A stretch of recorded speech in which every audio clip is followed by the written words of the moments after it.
नमस्कार, मी Deepali. Maharashtra express news मध्ये आपले स्वागत. सामाजिक, सांस्कृतिक, शैक्षणिक व गुन्हेगारी जगातील काही घडामोडी. तर प्रथम पाहूया शहरातील महत्त्वाच्या ठळक घडामोडी. मराठी माणसाला त्रास होणार असेल तर आम्ही ऐकून घेणार नाही.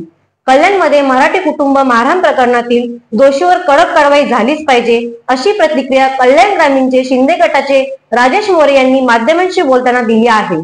मराठी माणसाला त्रास होणार असेल तर आम्ही ऐकून घेणार नाही. कल्याणमध्ये मराठी कुटुंब मारहाण प्रकरणातील दोषींवर कडक कारवाई झालीच पाहिजे. माध्यमांशी प्रतिक्रिया देताना कल्याण ग्रामीणचे शिंदे गटाचे आमदार राजेश मोरे यांनी बोलताना दिली आहे.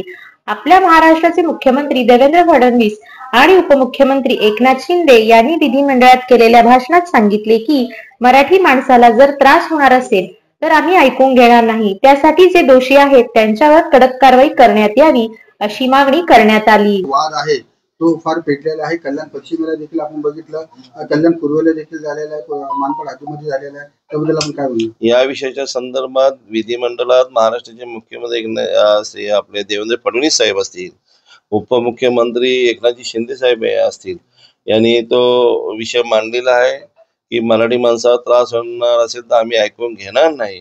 मग तो कोणी असेल, कोणी दोषी असेल, जो दोषी असेल त्याच्या कडक कारवाई झालीच पाहिजे, ही पहिली मागणी राष्ट्रमान्य. मग तो कोणी असू दे त्याच्या कारवाई झाली पाहिजे.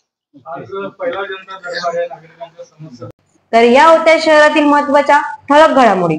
अशाच काही घडामोडी पाहण्यासाठी आमच्या चॅनलला लाईक, शेअर, सबस्क्राईब करा आणि बेल आयकॉन दाबायला विसरू नका. आमचे एकच ध्येय, आम्ही तुमच्या सोबत. तर पुन्हा भेटू याच ठिकाणी, याच वेळी. तोपर्यंत धन्यवाद.